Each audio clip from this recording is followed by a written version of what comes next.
ఈ లోకంలో పాపంలో శాపంలో పుట్టి పెరిగిన మనం బలహీనలం. దేవునితో కలిసి నడుస్తున్నావు, కాస్త స్పిరిచువల్గా ఉన్నావంటే అది నీ బలం కాదు, దేవుడు నీకు పంపిణీ చేస్తున్న అసాధారణ శక్తి అది. ఎందుకంటే నీ వంటి బలహీనలైన చాలామంది మధ్యలో నువ్వు ఉన్నావు, కానీ వాళ్ళకంటే భిన్నంగా బ్రతుకుతున్నావు. వాళ్ళకి మైండ్ పోతుంది నిన్ను చూసి.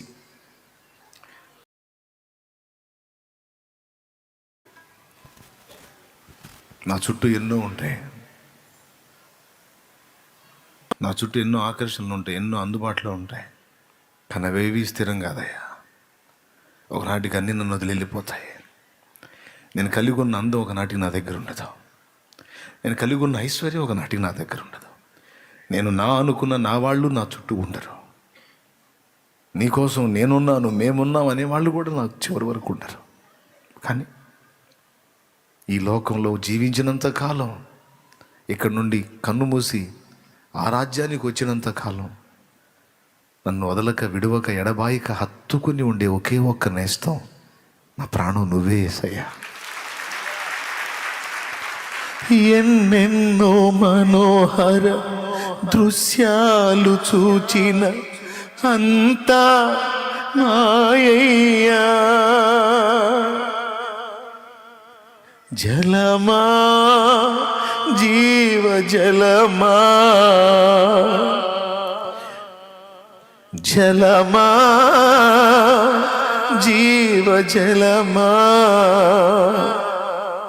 నీ నదిలో అనుదినము నన్ను ముంచుమా. నాకు నువ్వు స్థిరం నాయనా, నాకు నువ్వు ఎప్పటికీ కొత్తగానే కనిపిస్తావు యేసయ్యా. నువ్వు నాకు బోరు కొట్టవు యేసయ్యా. నీతో సహజీవనం ఈ లోకంలో జీవించినంత కాలం అంతా నాకు ఎప్పటికీ క్రొత్తదే.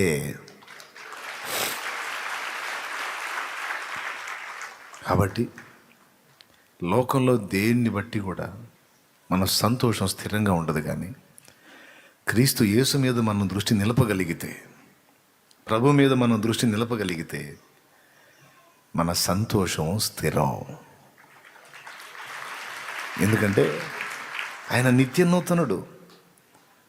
ఇక ఏవైనా బోరు కొడతాయి, యేసయ్య ఎప్పటికీ బోరు కొట్టడు. కరెక్ట్గా నువ్వు కనెక్ట్ అయితే, కరెక్ట్గా ఆయన రుచిని నీవు తెలుసుకుంటే ఆయన బోరు కొట్టడు.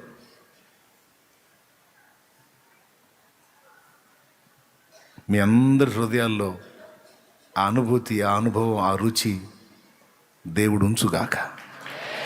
ఆమేన్. మనం బలవంతులం కావటానికి శరీర సంబంధంగా ఏవేవో ఆహారాలు ఉన్నాయి, కానీ శరీరం నిష్ప్రయోజనం అన్నది వాక్యం. అసలు జీవింపజేసేది కూడా ఆత్మీయనే ఉంది. ఆత్మయే జీవింపచేయుచున్నది, కానీ శరీరం కేవలం నిష్ప్రయోజనం అంటుంది వాక్యం. గనుక ఉన్న సారమంతా ఆత్మలోనే ఉంది. గనుక ఆత్మను బలపరుచుకునే విధంగా ఎవరికి వాళ్ళు జాగ్రత్తలు తీసుకోవాలి. ఆ ఆత్మను బలపరిచే ప్రక్రియలో ఒక 5 సంగతులు, ఆత్మను బలపరిచే ప్రక్రియలో ఒక 5 సంగతులు. మనం దేవునితో మాట్లాడుట ద్వారా బలం పొందుతాం. నేనేమన్నాను ఇప్పుడు? మనము దేవునితో మాట్లాడుట ద్వారా మనకు బలం కలుగుతుంది. 1 రాసుకో. 2, దేవుడు మనతో మాట్లాడటం ద్వారా మనకు బలం కలుగుతుంది. మనం ఆయనతో మాట్లాడినా మనకు బలమే, ఆయన మనతో మాట్లాడటం కూడా మనకు బలమే. 2, ఈ రెండింటినే ప్రార్థనా వాక్యం అన్నారు. ప్రార్థనా జీవితంలో బలంగా ఉన్న వ్యక్తులు ఆత్మీయంగా కూడా బలంగా ఉంటారు. వాక్య ధ్యాన విషయంలో బలంగా ఉన్నవాళ్ళు ఆత్మీయ జీవితంలో కూడా దృఢంగా ఉంటారు, బలంగా ఉంటారు. 2, మనకు బలమిచ్చే మరొకటి అభిషేకం, పరిశుద్ధాత్మ అభిషేకం. ఆత్మ అభిషేకం వారి మీదకి వచ్చినప్పుడు వారు అంతకుముందు వ్యక్తులా లేరు, ఆపోజిట్గా మారిపోయారు. ఒక ఆడపిల్ల భయపెట్టింది పేతుర్ని, నువ్వు ఆ యేసు శిష్యుల్లో ఒకడివి కాదు, నీ ముఖం నాకు తెలుసు, నువ్వు ఆ యేసు శిష్యుల్లో ఒకడివి కాదు అంటే యేసు ఎవరు నాకు తెలియదు అని అబద్ధం ఆడాడు. ఒకసారి కాదు 3 సార్లు చిన్నపిల్లకు భయపడి అబద్ధం ఆడేశాడు. ఏం చేసేది చిన్నపిల్ల?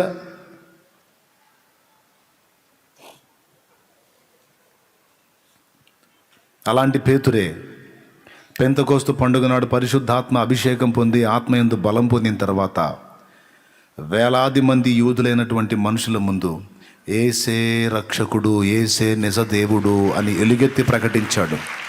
దేని ఎఫెక్టో తెలుసా? పరిశుద్ధాత్మ అభిషేకపు ప్రభావం.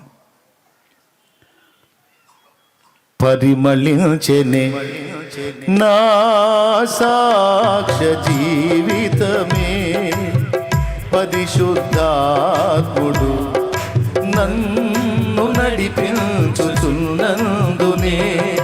పరిమళించెనే నా సాక్ష్య జీవితమే, పరిశుద్ధాత్ముడు నన్ను నడిపించుచున్నందునే, పరిశుద్ధాత్మలో ఆనందించెదం స్తుతి గీతాలతో, స్తుతి గీతాలతో. పరిశుద్ధాత్మలో ఆనందించెదం స్తుతి గీతాలతో, స్తుతి గీతాలతో. అత్యున్నత సింహాసనముపై ఆసీనుడా దేవదూతలు ఆరాధించు పరిశుద్ధుడా, యేసయ్యా నా నిలువెల్ల నిండియున్నావు, నా మనసారని సన్నిధిలో సాగిలపడి నమస్కారము చేసేదా, సాగిలపడి నమస్కారము చేసేదా, నా మనసారని సన్నిధిలో సాగిలపడి నమస్కారము చేసేదా, సాగిలపడి నమస్కారము చేసేదా. దేవునికి మహిమ. పరిశుద్ధాత్మ అభిషేకం మన ఆత్మకు బలాన్ని ఇస్తుంది. ప్రార్థన మొదటిది, మనం దేవునితో మాట్లాడటం మనకు బలాన్ని ఇస్తుంది. 2, వాక్య ధ్యానం, దేవుడు మనతో మాట్లాడుట బలాన్ని ఇస్తుంది. 3, ఆయన అభిషేకం మనం పొందుట ద్వారా మనం బలవంతులుగా ఉండగలుగుతాం. 3, 4వది సహవాసం, ప్రభు బల్ల. అపోస్తలుల కార్యాల్లో అసలు జనం ఎందుకు కూడుకునేవారో తెలుసా? సంఘం ఫెలోషిప్ ఎందుకు ఏర్పడిందో తెలుసా? ప్రభు బల్ల కొరకు. మెయిన్ పరిశుద్ధుల సహవాసం. ఆ సహవాసంలో జరిగే ప్రక్రియల్లో మొట్టమొదటిదిగా గొప్పదిగా చెప్పుకునేది ప్రభు బల్ల. యేసు శరీర రక్తములలో చెయ్యి వేయుట.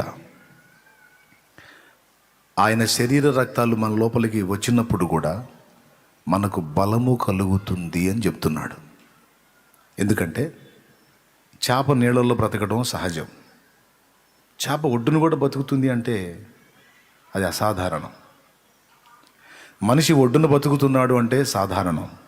కానీ నీళ్ళల్లో కూడా మనిషి బతికే ఉన్నాడు అంటే అది అసాధారణం. చేపకు నీళ్ళల్లో ఆక్సిజన్ దొరుకుతుంది, బయట దొరకదు.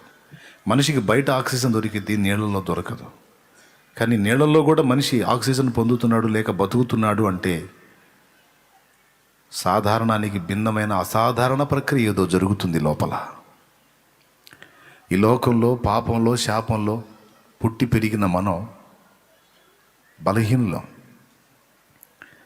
కానీ బలహీన ప్రపంచంలో లోకానికి వ్యతిరేకంగా ఆత్మయందు బలం పొంది ప్రత్యేకింపబడిన జీవితాన్ని కలిగి ఉండడానికి సాధన చేస్తున్నావంటే, కొంతవరకైనా నువ్వు ఉండగలిగావు అంటే నేను గ్యారెంటీ ఇస్తా, అది నీ బలం కాదు, నీ బలం కానే కాదు అది. నేను కాస్త ఆత్మీయంగా నిలదొక్కున్నానన్నా కాస్త పర్వాలేదు అన్నోళ్ళు చేతులు ఎత్తండి. ఆత్మీయ జీవితంలో కొంచెం నిలదొక్కున్నానన్నా పర్వాలేదు, దేవుని కృప వల్ల ఆయనతో కలిసి నడుస్తున్నాను అని ధైర్యంగా చెప్పగలిగేవాళ్ళు. నేను 2 చేతులు ఎత్తుతాను, నాకుంది అనుకొని నేను చేతులు ఎత్తుతాను. మీరు చెప్తారా? సంతోషం. నేను చెప్పనా? దేవునితో కలిసి నడుస్తున్నావు, కాస్త స్పిరిచువల్గా ఉన్నావు అంటే అది నీ బలం కాదు. దేవుడు నీకు పంపిణీ చేస్తున్న అసాధారణ శక్తి అది. ఎందుకంటే నీ వంటి బలహీనలైన చాలామంది మధ్యలో నువ్వు ఉన్నావు, కానీ వాళ్ళకంటే భిన్నంగా బ్రతుకుతున్నావు. వాళ్ళకి మైండ్ పోతుంది నిన్ను చూసి. అరే పొద్దున్న లెగిస్తే సాయంత్రం దాకా మనం ఈ వ్యవహారాల్లో ఉంటాం. ఆ మనిషి ఏంది పొద్దుగుకులు దేవుడు దేవుడు అంటది. మనం పడ్డ పాటలలో ఏది పడదో, వీడేందిరా విచిత్రంగా మారిపోయాడు, మన వల్ల కావట్లేదు. చిన్నది మానుకోవాలంటేనే మన వల్ల కావట్లేదు. అసలు అన్నిటినీ మానేసి ఇంత బలంగా ఎట్టుంటున్నాట వీడు. మనం కనపడితే వాళ్ళ ముఖాల్లో క్వశ్చన్ మార్క్ కనపడుతుంటుంది. చూడండి, బాగా అబ్జర్వ్ చేయండి. మన రోడ్డు మీద పోతున్నప్పుడు వాళ్ళ ముఖాలు ఎట్ట పెడతా తెలుసా? అట్ట బెటరు. ముఖం ఎట్ట పెడితే అది సమాధానం అన్నమాట.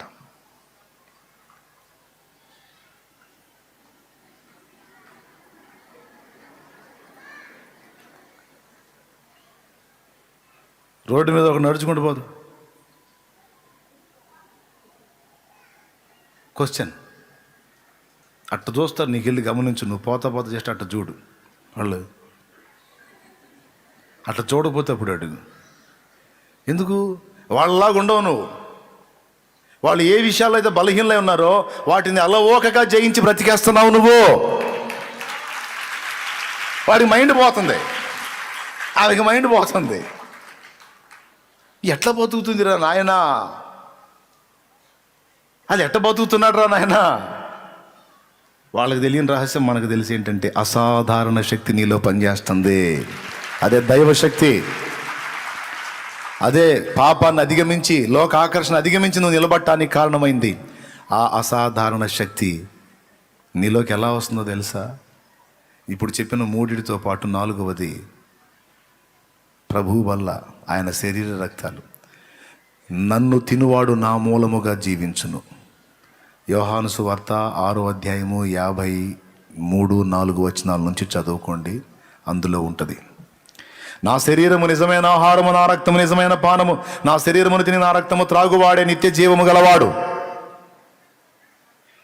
నా యందు వాడును, వాని యందు నేనును నిలిచి ఉంటాము. అంత్య దినమున నేను వాని లేపుతాను అని ఆ తర్వాత చెప్తాడు. నేను తండ్రి మూలముగా జీవించుచున్న ప్రకారం నన్ను తినువాడు నా మూలముగా జీవించును అన్నాడు. భూమి మీద యేసయ్య జీవించిన జీవితం సాధారణమైందా అసాధారణమైందా? తెలుగు వచ్చిన వాళ్ళందరూ చెప్పండి. సాధారణం అంటే అందరిలాగా బతికింది. అందరిలాగా ఏడ బతికాడు? హెబ్రీ పత్రిక 4:15 చెప్తుంది, మన ప్రధాన యాజకుడు మన బలహీనతలలో సహానుభవం లేనివాడు కాడు, కానీ ఆయన అన్ని విషయములలో మన వలె శోధింపబడినను పాపము లేనివాడుగా ఉండెను అని ఉంది. ఎట్లా సాధ్యం అండి? ఎట్లా సాధ్యం? ఈరోజు 10 అడుగులు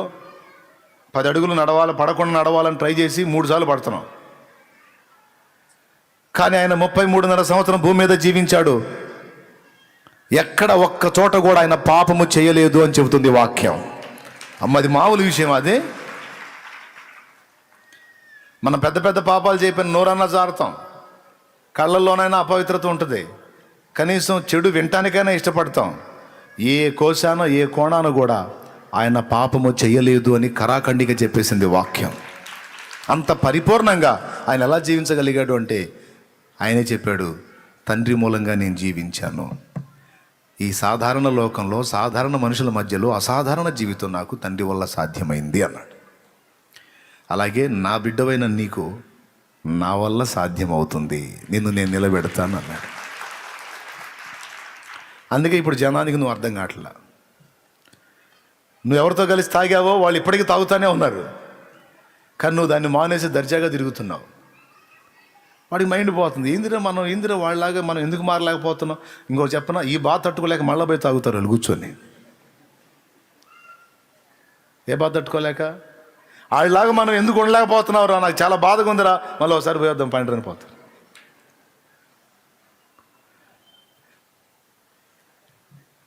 నలుగురు స్త్రీలు కూర్చున్నప్పుడు నీతో నీ మ్యాటర్ ఒక ప్రసంగం వాళ్ళకి తెలుసా? నీకు తెలియదు ఆ సంగతి. నీ గురించి పెద్ద పరిశోధన జరుగుతుందని, నీ గురించి హాట్ టాపిక్ వాళ్ళకి. అది ఈ మనిషి అట్టుంటుంది. బాధ వస్తే తొణకదో, ముఖంలో కనపడనీదు, ఎప్పుడైతే పాటలు పాడుకుంటే యేసయ్య స్తోత్రం అనుకుంటే తిరుగుతూ ఉంటుంది, ఎంజాయ్గా ఉంటుంది. ఆ ముఖంలో చూద్దామన్నా ఏడుపు కొట్టు మొహం కనపడదు, ఎప్పుడు కళగానే ఉంటుంది. బాధలు, ఇరుగులు, ఇబ్బందులు మనకున్నాయన్నీ ఆ మనిషికి ఉన్నాయి, కానీ ఆ మనిషి మనలాగా లేదు. మనలాగా సీరియళ్ళలో కూర్చోట్ల, సినిమాలలో కూర్చోట్ల, పక్క వాళ్ళ వ్యవహారాలు. మనం కూర్చొని మీటింగ్ వేసుకుంటాం కదా, ముసలమ్మ ముచ్చట్ల కార్యక్రమంలో పాలు పంపులు పొందట్లా. ఎందుకు మరి అసలు ఆ మనిషి ఏందో, ఆ మనిషి జీవితం ఏంది, ఎట్ట సాధ్యమవుతుంది? నీ బంధువులు కావచ్చు, నీ ఇంటి పక్క వాళ్ళకి కావచ్చు, నువ్వు ఉన్నప్పుడు కాదు, మళ్ళీ నువ్వు ఇటుబడి వస్తావు చూడు, అప్పుడు చేరతారు మొత్తం ఒక దగ్గర. ఖచ్చితంగా డైలీ ఒకసారైనా నీ మ్యాటర్ ఉంటుంది వాళ్ళకి. ఎందుకంటే నువ్వు ఒక క్వశ్చన్ మార్క్ వాళ్ళకి, ఆశ్చర్యం. కారణం నీ జీవితం వాళ్ళ ఆలోచనలకు అందని అసాధారణం. దానికి కారణం యేసు నీలో నివసించటం. ఆ నివసించే ప్రక్రియ ఆయన శరీర రక్తాలను స్వీకరించుట ద్వారా జరుగుతుంది. 4 బలరహస్యం. 4 5వది చెప్పేదా? క్రీస్తు యేసునందున్న కృపచేత బలం. తిమోతికి రాసిన 2వ ఉత్తరం 2వ అధ్యాయం 1వ వచనం చదువు. నా కుమారుడా, క్రీస్తు యేసునందున్న కృపచేత బలవంతుడవు కమ్ము. కృప నీ బల రహస్యం. 5 చెప్పాను, 5 చెప్తానన్నా 5 చెప్పా. మన బలానికి, మన ఆత్మ బలానికి, లోకాన్ని, ఆకర్షణలని, సైతానుగాన్ని ఎదిరించడానికి మనకు బలము కలిగించున్నవి 5 అని చెప్పాను. ఇంకొకటి ఉంది 6వది, ఆ తర్వాత చెప్తా. 5 ఇప్పుడు 5 మీరు వరుసగా చెప్తారనమాట. ఇప్పుడు నాకు మొట్టమొదటిది, మనము దేవునితో రైట్. ప్రార్థన అంటే రొటీన్ ఉంటుందని ఇట్లా చెప్పాలే. మనం దేవునితో మాట్లాడ రైట్. 2వది దేవుడు మనతో మాట్లాడట, వాక్య ధ్యానం రైట్. 3వది అభిషేకం పరిశుద్ధాత్మ నింపుదల బలమిస్తుంది. 3 పరిశుద్ధాత్మ అభిషేకం అవసరం అండి. ప్రార్థన చేసి ఎప్పటికప్పుడు పొందుకోవాలి. కొంతమంది నేను బాప్తీసం పొందినప్పుడు ఫుల్ హోలీ స్పిరిట్ అంటాడు. మరి అప్పుడు హోలీ స్పిరిట్ కాదు, ఇప్పుడు డెవిల్ స్పిరిట్గా మారిపోయినట్టుంది బతుకు.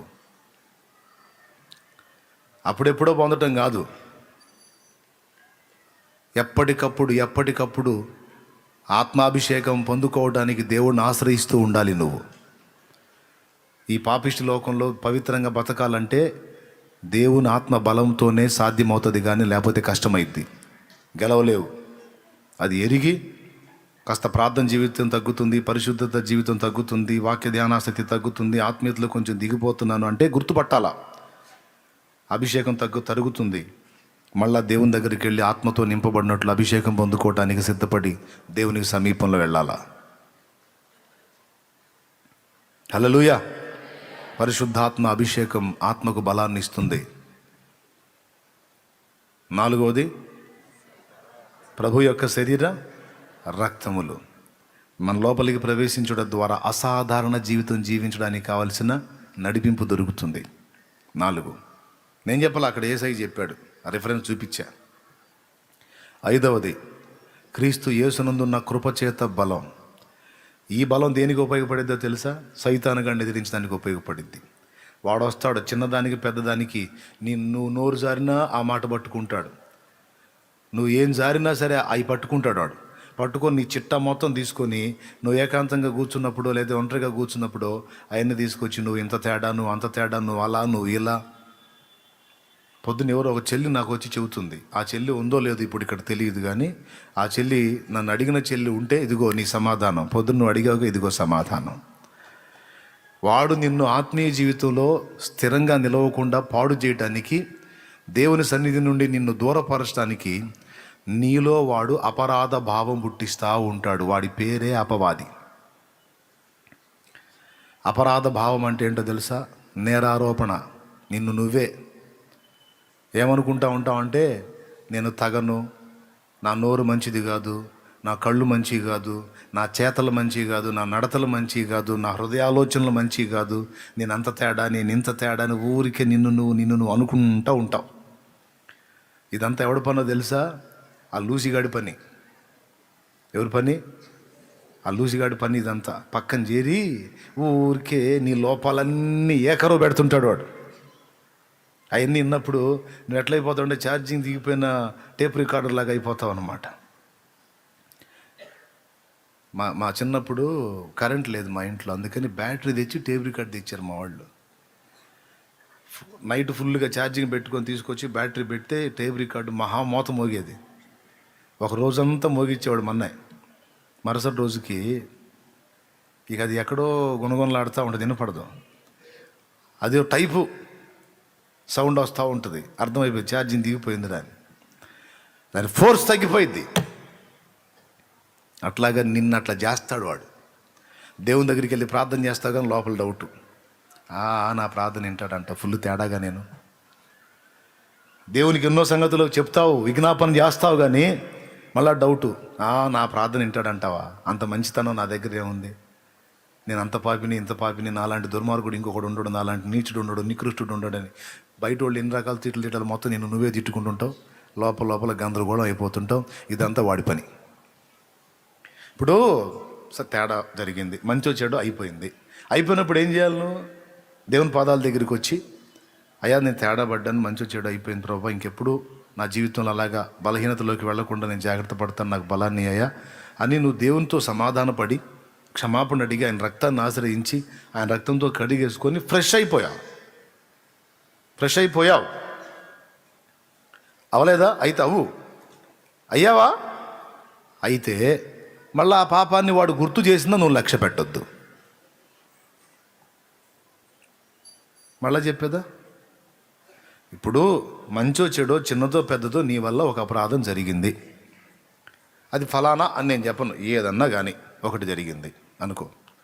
అది జరిగినప్పుడు నీ మనస్సాక్షి నిన్ను గద్దించింది, నీ హృదయం నీ మీద నేరారోపణ చేసింది, నువ్వు తప్పు చేశావు, ఈ దేవుడు ఒప్పుకోడు, దేవునికి అసహ్యమైన క్రియ చేశావని గద్దించాడు నీ మనస్సాక్షి. దాన్ని బట్టి పశ్చాత్తాపడి ఆయన పాదాల దగ్గరికి వెళ్ళి ఏడ్చి కన్నీరు గార్చి మారు మనసు పొందావు, ఆయన రక్తంలో కడిగేసుకున్నావు, ఫ్రెష్ అయిపోయావు. అంతటితో అది అయిపోయింది. ఇక